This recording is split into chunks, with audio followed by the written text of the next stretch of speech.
Frankenstein, or The Modern Prometheus, by Mary Wollstonecraft, Godwin, Shelley. Letter 4. To Mrs. Seville, England. August 5th, 17. So strange an accident has happened to us that I cannot forbear recording it, although it is very probable that you will see me before these papers can come into your possession. Last Monday, July 31st, we were nearly surrounded by ice, which closed in the ship on all sides, scarcely leaving her the sea room in which she floated. Our situation was somewhat dangerous, especially as we were compassed round by a very thick fog. We accordingly lay to, hoping that some change would take place in the atmosphere and weather. About 2 o'clock the mist cleared away, and we beheld, stretched out in every direction, vast and irregular plains of ice, which seemed to have no end. Some of my comrades groaned, and my own mind began to grow watchful with anxious thoughts, when a strange sight suddenly attracted our attention and diverted our solicitude from our own situation. We perceived a low carriage, fixed on a sledge and drawn by dogs, pass on towards the north, at the distance of half a mile. A being which had the shape of a man, but apparently of gigantic stature, sat in the sledge and guided the dogs. We watched the rapid progress of the traveler with our telescopes until he was lost among the distant inequalities of the ice. This appearance excited our unqualified wonder. We were, as we believed, many hundred miles from any land, but this apparition seemed to denote that it was not, in reality, so distant as we had supposed. Shut in, however, by ice, it was impossible to follow his track, which we had observed with the greatest attention. About 2 hours after this occurrence we heard the ground sea, and before night the ice broke and freed our ship. We, however, lay to until the morning, fearing to encounter in the dark those large loose masses which float about after the breaking up of the ice. I profited of this time to rest for a few hours. In the morning, however, as soon as it was light, I went upon deck and found all the sailors busy on one side of the vessel, apparently talking to someone in the sea. It was, in fact, a sledge, like that we had seen before, which had drifted towards us in the night on a large fragment of ice. Only one dog remained alive, but there was a human being within it whom the sailors were persuading to enter the vessel. He was not, as the other travelers seemed to be, a savage inhabitant of some undiscovered island, but a European. When I appeared on deck the master said, "Here is our captain, and he will not allow you to perish on the open sea." On perceiving me, the stranger addressed me in English, although with a foreign accent. "Before I come on board your vessel," said he, "will you have the kindness to inform me whither you are bound?" You may conceive my astonishment on hearing such a question addressed to me from a man on the brink of destruction, and to whom I should have supposed that my vessel would have been a resource which he would not have exchanged for the most precious wealth the earth can afford. I replied, however, that we were on a voyage of discovery towards the northern pole. Upon hearing this he appeared satisfied and consented to come on board. Good God! Margaret, if you had seen the man who thus capitulated for his safety, your surprise would have been boundless. His limbs were nearly frozen, and his body dreadfully emaciated by fatigue and suffering. I never saw a man in so wretched a condition. We attempted to carry him into the cabin, but as soon as he had quitted the fresh air he fainted. We accordingly brought him back to the deck and restored him to animation by rubbing him with brandy and forcing him to swallow a small quantity. As soon as he showed signs of life we wrapped him up in blankets and placed him near the chimney of the kitchen stove. By slow degrees he recovered and ate a little soup, which restored him wonderfully. 2 days passed in this manner before he was able to speak, and I often feared that his sufferings had deprived him of understanding. When he had in some measure recovered, I removed him to my own cabin and attended on him as much as my duty would permit.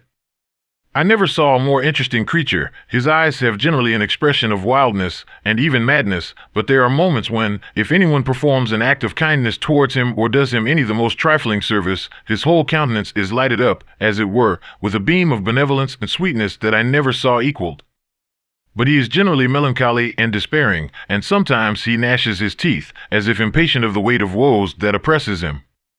When my guest was a little recovered, I had great trouble to keep off the men, who wished to ask him 1,000 questions, but I would not allow him to be tormented by their idle curiosity, in a state of body and mind whose restoration evidently depended upon entire repose. Once, however, the lieutenant asked why he had come so far upon the ice in so strange a vehicle. His countenance instantly assumed an aspect of the deepest gloom, and he replied, "To seek one who fled from me." And did the man whom you pursued travel in the same fashion? Yes. Then I fancy we have seen him, for the day before we picked you up we saw some dogs drawing a sledge, with a man in it, across the ice. This aroused the stranger's attention, and he asked a multitude of questions concerning the route which the daemon, as he called him, had pursued. Soon after, when he was alone with me, he said, I have, doubtless, excited your curiosity, as well as that of these good people, but you are too considerate to make inquiries. Certainly, it would indeed be very impertinent and inhuman in me to trouble you with any inquisitiveness of mine. And yet you rescued me from a strange and perilous situation. You have benevolently restored me to life. Soon after this he inquired if I thought that the breaking up of the ice had destroyed the other sledge. I replied that I could not answer with any degree of certainty, for the ice had not broken until near midnight, and the traveler might have arrived at a place of safety before that time, but of this I could not judge. From this time a new spirit of life animated the decaying frame of the stranger. He manifested the greatest eagerness to be upon deck to watch for the sledge which had before appeared, but I have persuaded him to remain in the cabin, for he is far too weak to sustain the rawness of the atmosphere.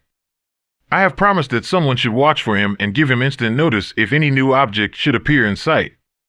Such is my journal of what relates to this strange occurrence up to the present day. The stranger has gradually improved in health, but is very silent and appears uneasy when anyone except myself enters his cabin. Yet his manners are so conciliating and gentle that the sailors are all interested in him, although they have had very little communication with him. For my own part, I begin to love him as a brother, and his constant and deep grief fills me with sympathy and compassion. He must have been a noble creature in his better days, being even now in wreck so attractive and amiable. I said in one of my letters, my dear Margaret, that I should find no friend on the wide ocean, yet I have found a man who, before his spirit had been broken by misery, I should have been happy to have possessed as the brother of my heart. I shall continue my journal concerning the stranger at intervals, should I have any fresh incidents to record. August 13th, 17. My affection for my guest increases every day. He excites at once my admiration and my pity to an astonishing degree. How can I see so noble a creature destroyed by misery without feeling the most poignant grief? He is so gentle, yet so wise, his mind is so cultivated, and when he speaks, although his words are culled with the choicest art, yet they flow with rapidity and unparalleled eloquence. He is now much recovered from his illness and is continually on the deck, apparently watching for the sledge that preceded his own. Yet, although unhappy, he is not so utterly occupied by his own misery but that he interests himself deeply in the projects of others. He has frequently conversed with me on mine, which I have communicated to him without disguise. He entered attentively into all my arguments in favor of my eventual success and into every minute detail of the measures I had taken to secure it.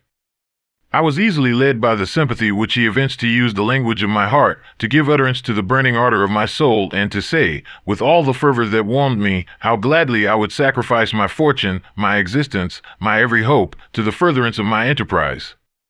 One man's life or death were but a small price to pay for the acquirement of the knowledge which I sought, for the dominion I should acquire and transmit over the elemental foes of our race. As I spoke, a dark gloom spread over my listener's countenance. At first I perceived that he tried to suppress his emotion. He placed his hands before his eyes, and my voice quivered and failed me as I beheld tears trickle fast from between his fingers. A groan burst from his heaving breast. I paused. At length he spoke, in broken accents, "Unhappy man, do you share my madness? Have you drunk also of the intoxicating draught? Hear me, let me reveal my tale, and you will dash the cup from your lips." Such words, you may imagine, strongly excited my curiosity, but the paroxysm of grief that had seized the stranger overcame his weakened powers, and many hours of repose and tranquil conversation were necessary to restore his composure. Having conquered the violence of his feelings, he appeared to despise himself for being the slave of passion, and quelling the dark tyranny of despair, he led me again to converse concerning myself personally. He asked me the history of my earlier years. The tale was quickly told, but it awakened various trains of reflection. I spoke of my desire of finding a friend, of my thirst for more intimate sympathy with a fellow mind than had ever fallen to my lot, and expressed my conviction that a man could boast of little happiness who did not enjoy this blessing. I agree with you, replied the stranger. We are unfashioned creatures, but half made up. If one wiser, better, dearer than ourselves, such a friend ought to be, do not lend his aid to perfectionate our weak and faulty natures. I once had a friend, the most noble of human creatures, and am entitled, therefore, to judge respecting friendship. You have hope, and the world before you, and have no cause for despair. But I have lost everything and cannot begin life anew. As he said this, his countenance became expressive of a calm, settled grief that touched me to the heart. But he was silent and presently retired to his cabin. Even broken in spirit as he is, no one can feel more deeply than he does the beauties of nature. The starry sky, the sea, and every sight afforded by these wonderful regions seem still to have the power of elevating his soul from earth.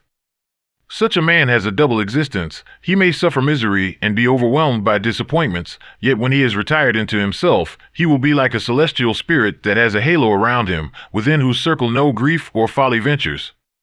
Will you smile at the enthusiasm I express concerning this divine wanderer? You would not if you saw him.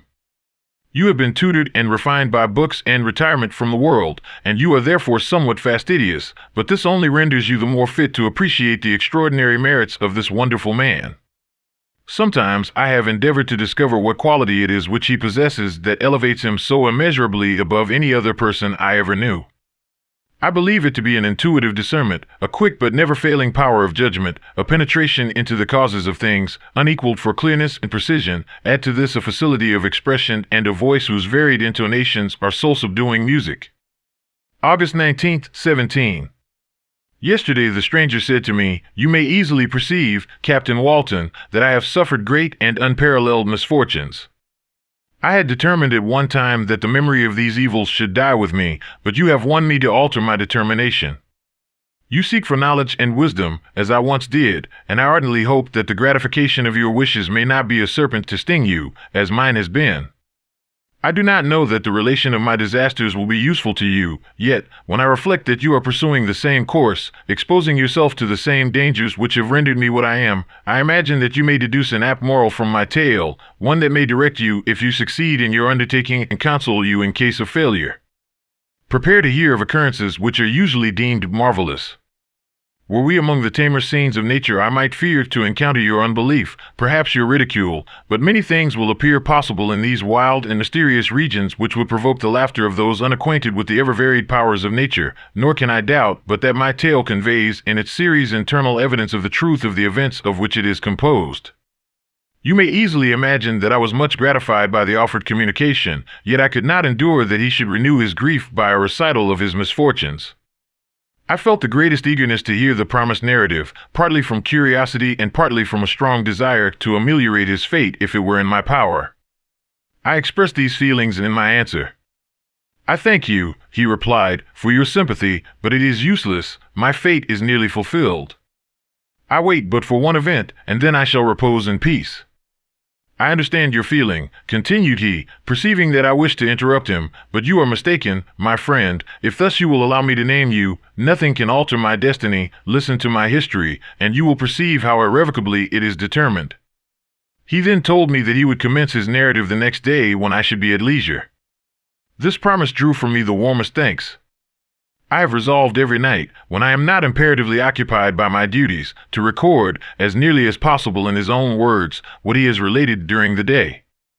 If I should be engaged, I will at least make notes.